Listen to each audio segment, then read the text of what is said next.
போகிறோம். இதுக்கு பாசி பயிறு தூள், இது ரெடிமேடாகவே லோக்கல் ஷாப்பில் வாங்கிட்டு வந்தாச்சு. 100 கிராம் பவுடர் இது 3 பேக்கெட் நான் வாங்கியிருக்கேன். மிஷினில் நம்ம திரிக்கிறதா திரிக்கலாம்.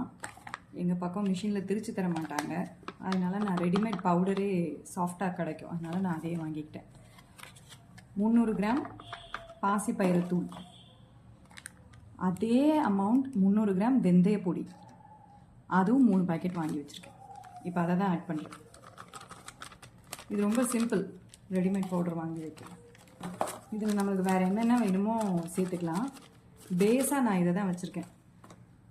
3 பேக்கெட் போட்டாச்சு. இது போக ஸ்கின்னுக்கு நல்லதுன்னு நான் செம்பருத்தி பூ பொடி ஒன்று சேர்த்துருக்கேன்.